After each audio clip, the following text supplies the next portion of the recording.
dengan tugas saya, yaitu pada dilema etika, yaitu implementasi kontekstual, yaitu pada modul juga ID 1. Di sini nanti saya akan mewawancarai Bapak ya, terkait dengan pengambilan keputusan yang akan dilakukan. Kira-kira sudah selesai ya? Oke, terima kasih. Baik Bapak, pertanyaan yang pertama, selama ini bagaimana Bapak dapat mengidentifikasi kasus-kasus yang mengenai etika ataupun bukan moral?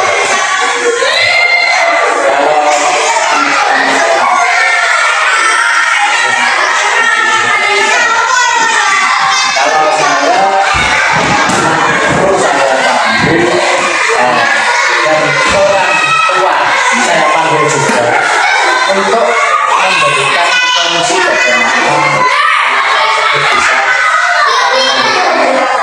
kalau ada masalah supaya anak nanti apabila punya masalah dengan keluarga dengan sekolah bisa diselesaikan bersama sehingga anak itu tidak menjadi sehingga merasa senang dan nyaman berarti tadi melakukan suatu diskusi agar anak-anak nanti setelah selesai kasusnya tidak lagi tinggal sendirian. Iya, luar biasa. Baik, saya kira yang kedua, selama ini bagaimana Bapak menjalankan pengambilan keputusan di sekolah Bapak, terutama kasus-kasus di mana ada dua kepentingan yang bersama-sama, dalam artian ini benar atau sama-sama mengandung nilai kebajikan. kalau saya mengambil keputusan apabila ada dua permasalahan yang sama baiknya itu kita rundingkan dengan teman-teman dalam lingkup sekolah ini. Jadi teman-teman guru saya ajak berbicara bersama-sama, dan ini ada pendapat yang sama berbeda, tapi mana yang lebih baik dan bisa bermanfaat bermaslahat kepentingan bersama. Jadi saya berikan masukan kepada teman-teman untuk mengambil keputusan itu bukan untuk diri pribadi saya, tapi juga untuk orang lain. Jadi namanya sehingga teman-teman tidak salah pilih apabila ada dua-dua. Hanya itu saya suruh mengambil keputusan mana yang lebih baik, mana yang lebih utama dijalankan terlebih dahulu nanti menimbulkan masalah. Kita kumpulkan mungkin seluruh elemen sekolah ya, baik guru-guru, kemudian pendidikan untuk guru-guru kita secara bersama-sama ya, karena keputusan itu dua-duanya itu memang sama-sama dari jadi baik. Kira-kira langkah-langkah atau prosedur seperti apa yang Bapak lakukan untuk tadi berkaitan dengan pengambilan keputusan secara yang baru? Langkah-langkahnya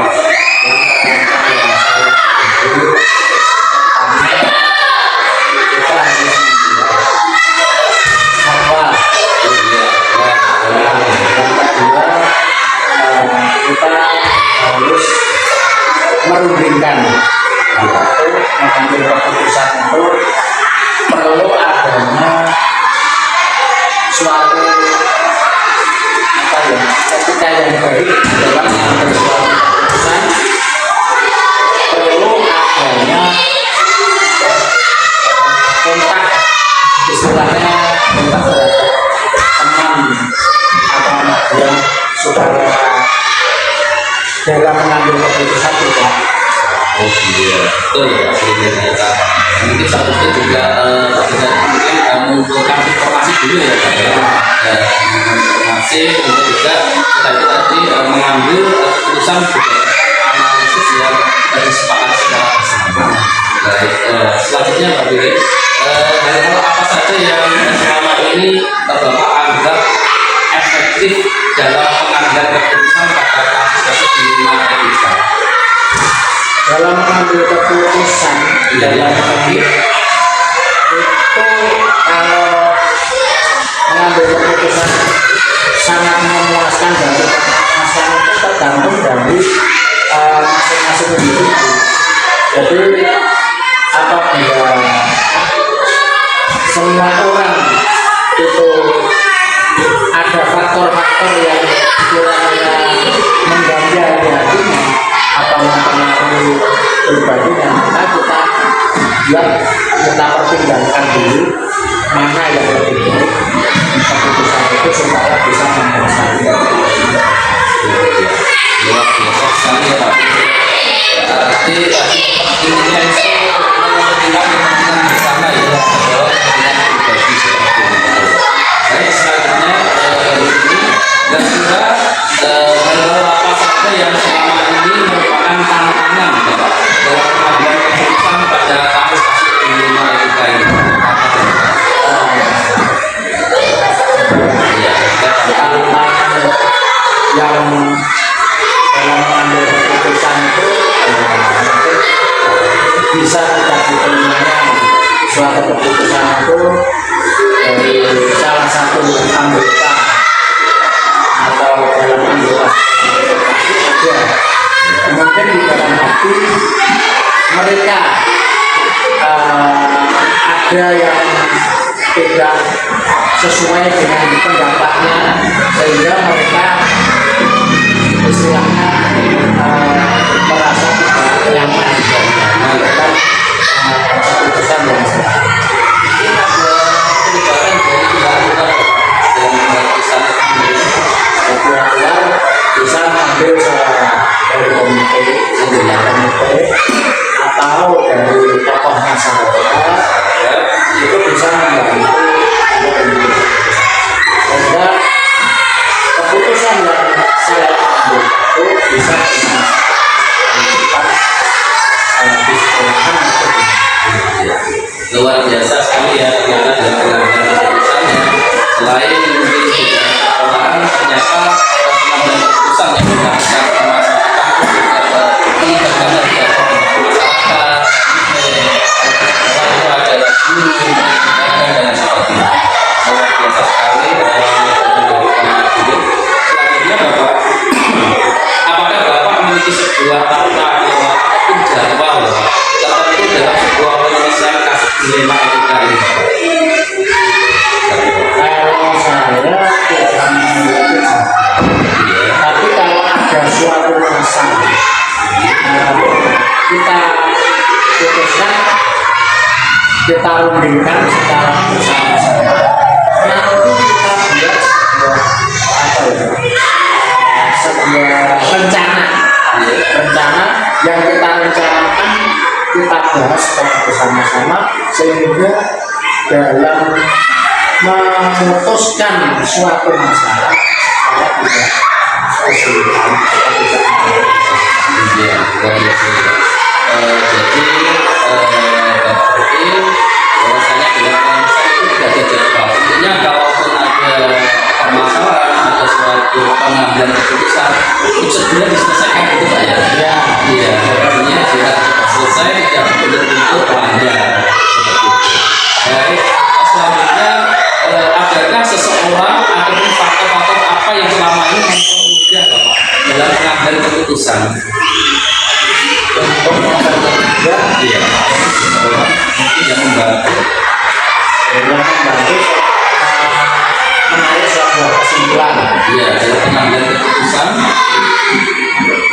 Dalam mengambil keputusan ya perlu adanya kerjasama antara guru dan aksos.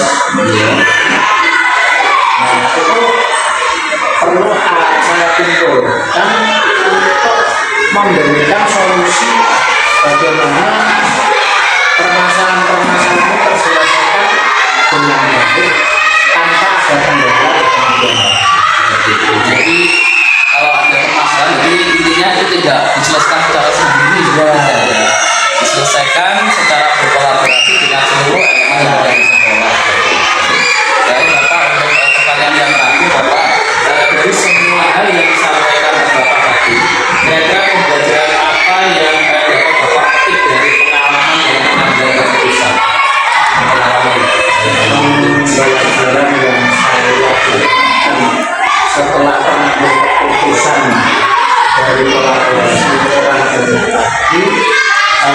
sehingga orang yang menerima keputusan itu secara legowo bisa menerima keputusan yang saya putuskan karena adanya kerjasama dengan baik sehingga perjalanan sekolah ini menjadi baik tanpa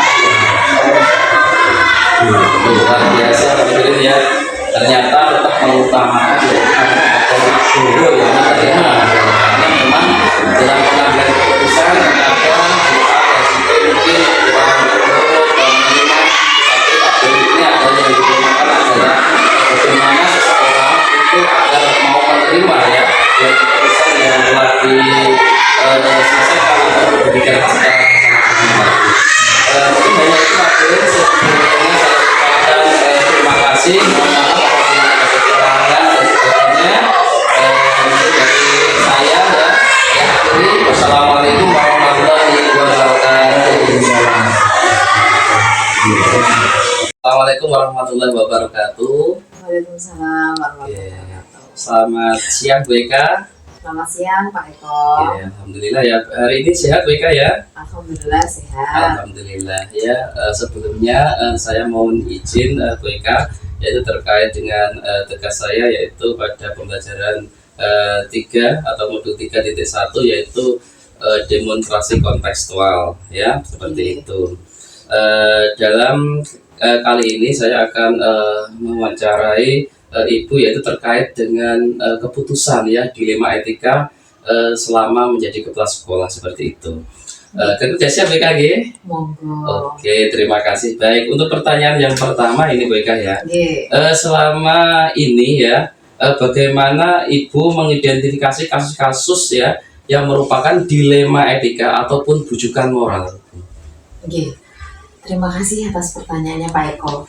Jadi menghadapi beberapa kasus yang berkaitan dengan dilema etika itu memang hal yang tidak mudah nih untuk kita memutuskan tentunya ya, karena itu melibatkan banyak pihak.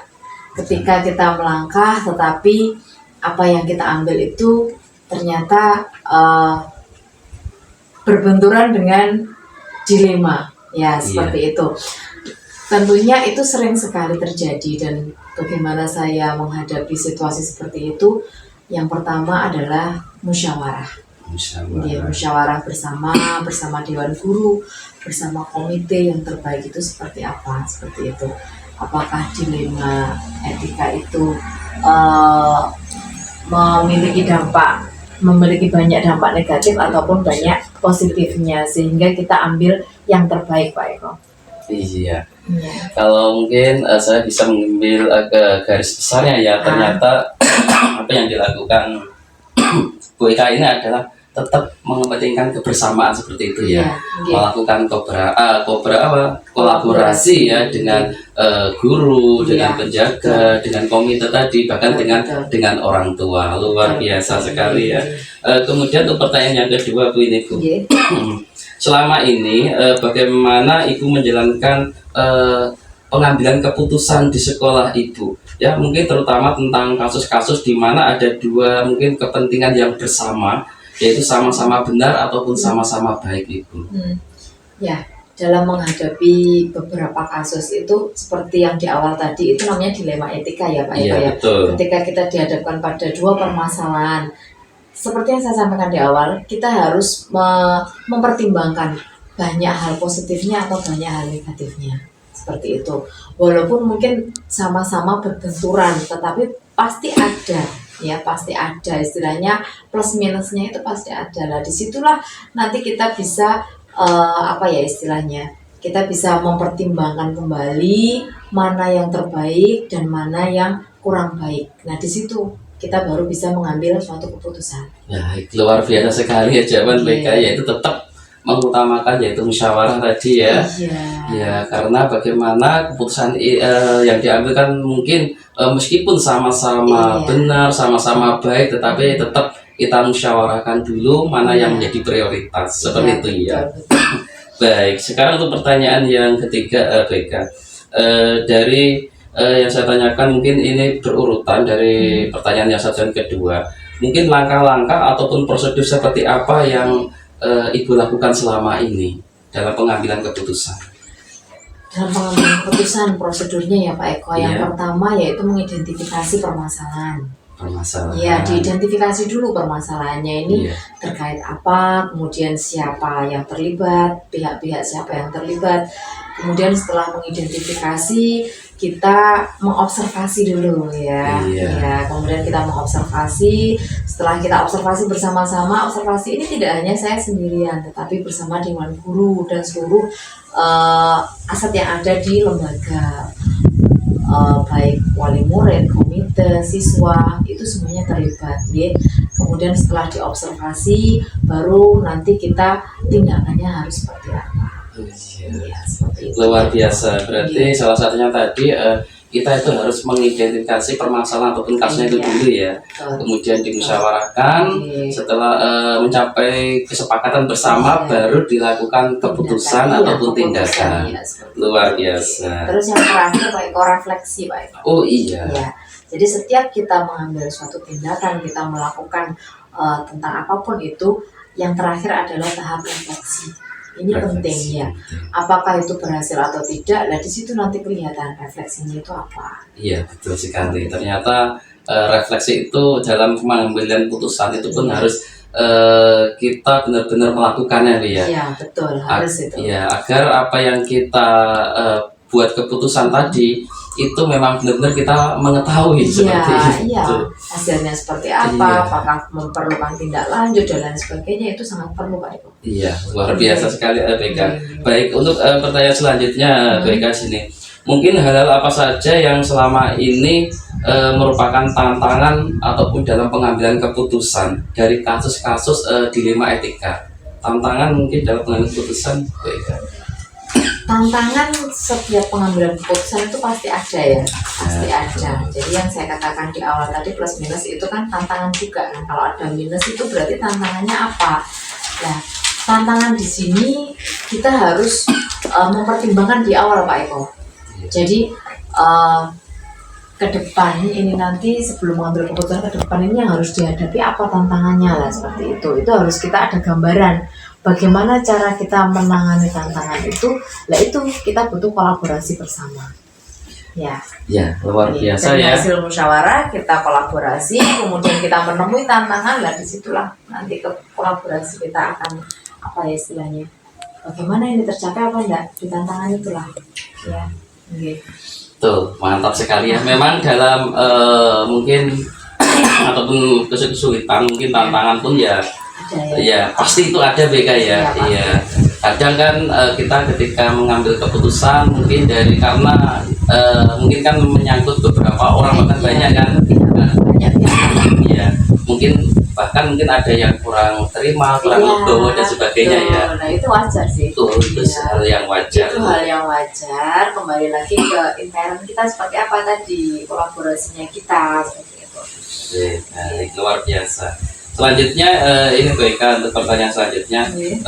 Apakah Ibu memiliki sebuah jadwal tertentu dalam sebuah penyelesaian kasus dilema ini?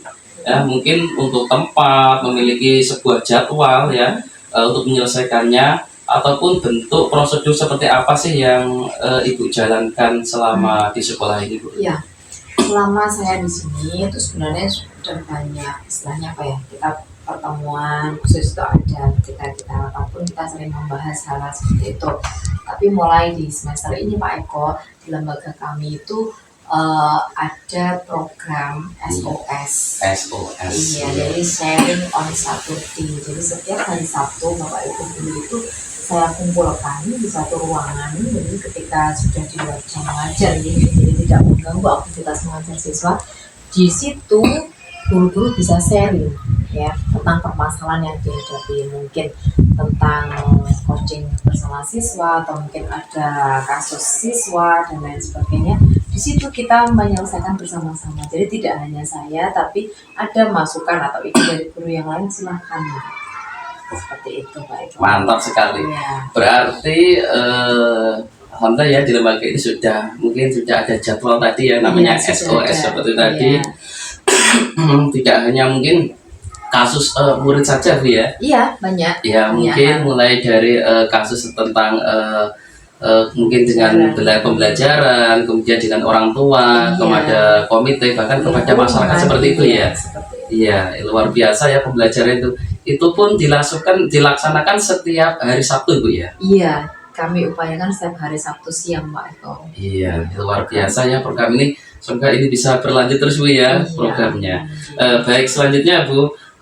Untuk pertanyaan selanjutnya, adakah seseorang ataupun faktor-faktor selama ini yang mempermudah dalam pengambilan keputusan untuk membantu paling tidak seorang ataupun seseorang itu yang saya anggap aset di lembaga Pak Eko. Aset di lembaga di sini adalah pendidik dan juga peserta didik tentunya. Nah itu adalah aset di mana pengambilan keputusan ketika kita mengambil keputusan, lah itu aset kita.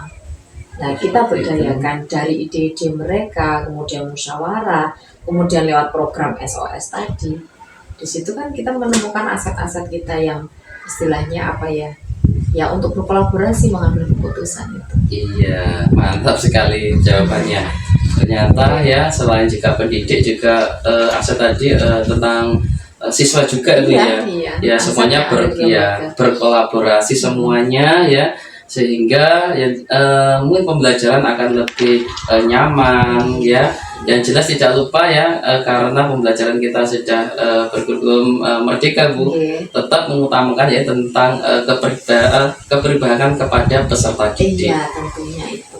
Baik, di sini BK untuk pertanyaan yang terakhir ini, dari semua hal yang disampaikan tadi BK ya, mungkin pembelajaran apa sih yang dapat Ibu petik dari pengalaman ya Anda mengambil keputusan selama ini?